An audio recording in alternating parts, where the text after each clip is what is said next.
two-term BJP MP from Bihar has started a political firestorm over its communal tones. During an event for Union Minister for Textile and Begusarai MP Giriraj Singh's ongoing 5-day Hindu Swabhiman Yatra, BJP MP Pradeep Kumar Singh said that those seeking to live in Araria must become Hindus. Before we tell you about the controversy, let's tell you what was said. कोई बोलता है कि हम सिख और मुसलमान हैं, हमको हिंदू करने में क्या शर्म है? हम सबको कहते हैं इलेक्शन में भी कि अररिया में रहना है तो हिंदू बनना होगा,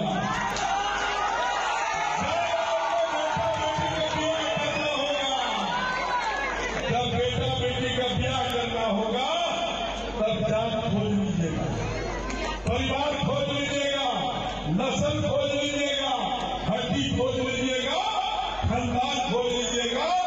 जब बेटा बेटी का संबंध करना है, आज कौन करेगा देश की रक्षा? बताइए।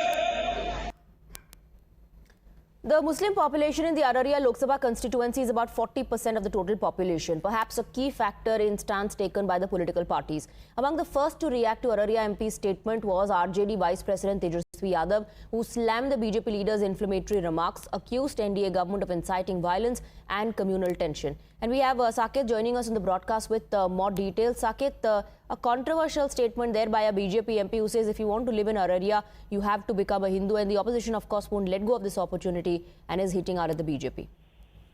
देखिए, बिल्कुल, चूंकि गिरिराज सिंह ने जब यात्रा निकाली थी तो खास करके सीमांचल के इलाकों में ही उसने अपना पूरा जो टारगेट है वो रखा था, और उसमें अररिया, किशनगंज, पूर्णिया, कटिहार, ये जो जिले हैं, चूंकि ये तमाम जिले मुस्लिम बहुल इलाके हैं, यहाँ पर ऐसे तो अररिया में 40% मुस्लिम आंकड़ों के हिसाब से है, लेकिन अगर आप जमीन पर देखेंगे तो उसकी संख्या बहुत ज्यादा है।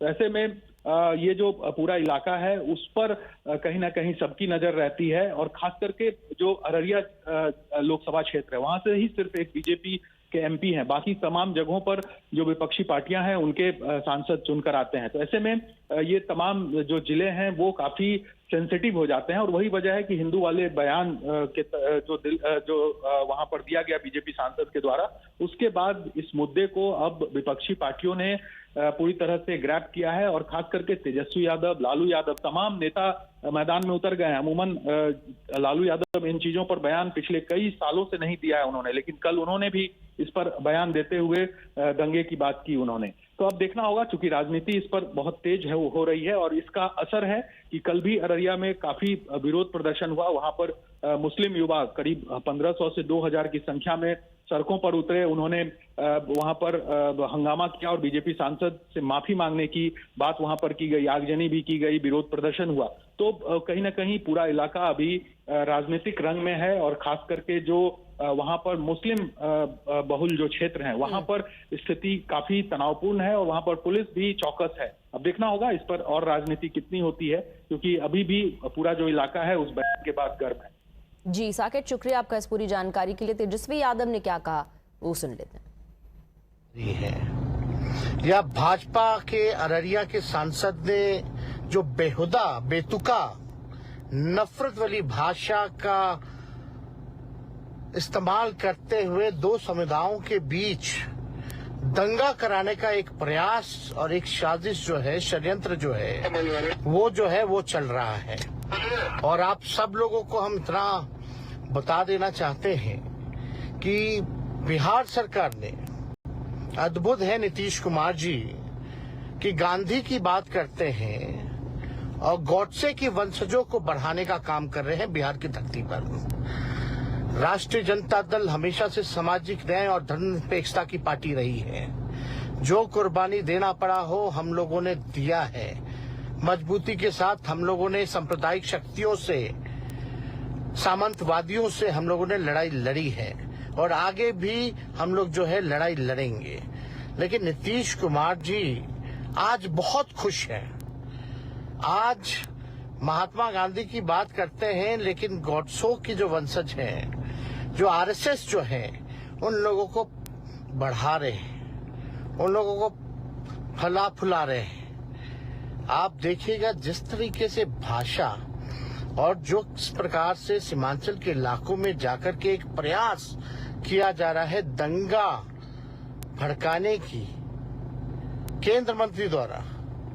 सीमांचल का इलाका पिछड़ापन है, वहां पर गरीब है, वहां पर दलित अल्पसंख्यक भाई पिछड़े अति पिछड़ों की आबादी है, लेकिन Now, amid simultaneous protests by the locals who took to streets demanding an apology from the BJP leader, RJD and JDU are also locking horns. Lalu Yadav and Giriraj Singh are both accusing each other of inciting riots.